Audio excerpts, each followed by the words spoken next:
নমস্কাৰ আমাৰ ইউটিউব চেনেলটোলৈ আপোনালোক সকলোকে স্বাগতম জনাইছোঁ আৰু যেহেতু টেট কাম ৰিক্ৰুইটমেণ্টৰ আপোনালোকৰ জিটি আৰু পিজিটিৰ যিহেতু দুখনকৈ লিষ্ট প্ৰকাশ কৰিছিলে ফাৰ্ষ্ট লিষ্ট আৰু ছেকেণ্ড লিষ্ট আমি থাৰ্ড লিষ্টখনৰ কাৰণে জোৰ কৰি আছিলোঁ বা ভিডিঅ'ৰ যোগেদি আমি জনাইছিলোঁ যে থাৰ্ড লিষ্টখন প্ৰকাশ কৰিব লাগে অতি সোনকালে যোৱাকালি যিহেতু 18 আগষ্ট তাৰিখে আপোনালোকৰ থাৰ্ড লিষ্টখন প্ৰকাশ কৰিলে মোৰ ভিডিঅ'টো বনোৱা অলপ পলম হ'ল যিহেতু কালি দিনটো অলপ ব্যস্ত হৈ আছিলোঁ সেইবাবে এতিয়া থাৰ্ড লিষ্টখন যিহেতু প্ৰকাশ কৰিলে কাট অফনো কিমান কমিলে ভবামতে আচলতে কমিল নে নাই ফ'ৰ্থ লিষ্টখন আহিবনে নাই বহুতো প্ৰশ্ন আপোনালোকৰ মনত উদয় হৈ আছে আৰু যিসকলে থাৰ্ড লিষ্টখনত আপোনালোকৰ নাম আহিছে তেওঁলোকে এটা কমেণ্ট কৰি দিবলৈ নাপাহৰিব আৰু কোনোবা যদি একদম কম মাৰ্কৰ কাৰণে ৰখি গৈছে তেওঁলোকে এটা কমেণ্ট কৰিব তাৰপিছতে আপোনালোকৰ যি পিজিটি তাৰে ছেকেণ্ড লিষ্টখন বৰ্তমানলৈকে প্ৰকাশ হোৱা নাই সেইখন প্ৰকাশ হ'বনে নাই আৰু ফাইনেল মেৰিট লিষ্ট কেতিয়া দিব ভিডিঅ'টোৰ জৰিয়তে আপোনালোকে গম পাব কোনোবা যদি নতুনকৈ ইউটিউব চেনেলটোত আহিছে তেনেহ'লে আপোনালোকে চেনেলটো পোনপ্ৰথমে ছাবস্ক্ৰাইব কৰি লওক যিহেতু আপোনালোকৰ ভেৰিফিকেশ্যন প্ৰক্ৰিয়াসমূহ থাৰ্ড লিষ্টখনৰ বাবে 21 তাৰিখৰ পৰা হ'ব তাৰ বাবে আপোনালোকৰ নামখিনি ইয়াতে দেখিছে ধুনীয়াকৈ উল্লেখ কৰি দিছে প্ৰায় 8টা পৃষ্ঠা জোৰা এখন তালিকা তেওঁলোকে প্ৰকাশ কৰিছে আৰু প্ৰায় ইয়াতে আপোনালোকৰ 320 জনমান কেণ্ডিডেটক আচলতে থাৰ্ড লিষ্টৰ কাৰণে মাতিছে আপোনালোকৰ যদি ইয়াত নাম আছে তেনেহ'লে এটা কমেণ্ট কৰি দিব আপোনালোকে 21 তাৰিখৰ পৰা ভেৰিফিকেশ্যনত যাব পাৰিব ডেট এণ্ড ভেনিউ আপোনালোকৰ লগ ইন কৰি য'ত আপোনালোকে এপ্লাই কৰোঁতে এডমিট উলিয়াইছিল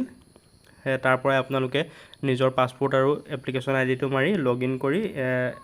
আপোনালোকৰ এডমিটটো এইটো উলিয়াই ল'ব যিটো আপোনালোকৰ ডকুমেণ্ট ভেৰিফিকেশ্যনৰ বাবে দৰকাৰী হ'ব কাট অফৰ ক্ষেত্ৰত জিটিৰ আপোনালোকৰ দ্বিতীয় মেৰিট লিষ্টখন আপোনালোকক এখন দেখাই আছোঁ দ্বিতীয় মেৰিট লিষ্ট তাৰ তুলনা কৰি চাওঁ তেনেহ'লে দেখিব আপোনালোকৰ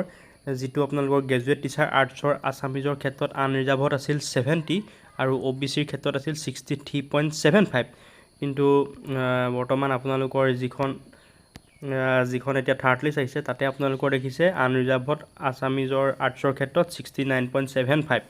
অৰ্থাৎ আপোনালোকৰ 0.25 মাৰ্কছ এটা কমিছে আৰু আপোনালোকৰ OBCৰ ক্ষেত্ৰত ইয়াতে নীল দেখাইছে মানে আপোনালোকৰ যিখিনি OBC আছে পোষ্টখিনি আচলতে গোটেইখিনি ভেৰিফিকেশ্যন হৈ গৈছে কিন্তু আনৰিজাৰ্ভত থকাখিনিতহে কোনোবা যদি সকলো কাষ্টৰ সোমাইছে আৰু কিন্তু আপোনালোকৰ OBCৰ ক্ষেত্ৰত মানে পোষ্ট খালী নাই গোটেইখিনি ভেৰিফিকেশ্যন হৈ গৈছে তাৰপিছতে আপোনালোকৰ যিটো দেখিছে গ্ৰেজুৱেট টিচাৰ ছায়েন্সৰ ক্ষেত্ৰত এইবাৰ আপোনালোকৰ নামিছে 72.50 লৈকে আনৰিজাৰ্ভত আৰু আপোনালোকৰ ছেকেণ্ড লিষ্টখনত আছিলে 72.75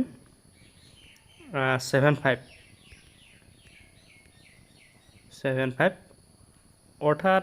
0.25 মাৰ্কছ এটা কমিছে একেবাৰে খুব কম নগণ্য মানে মাৰ্ক এটাহে আপোনালোকৰ কমিছে ছেকেণ্ড লিষ্টৰ পৰা থাৰ্ড লিষ্টৰ যিখিনি মাতিছে মানে আৰু আপোনালোকে ভাবি চাওক 0.25 মাৰ্কৰ ক্ষেত্ৰতে কিমানজন আচলতে ষ্টুডেণ্ট ৰৈ গৈছিল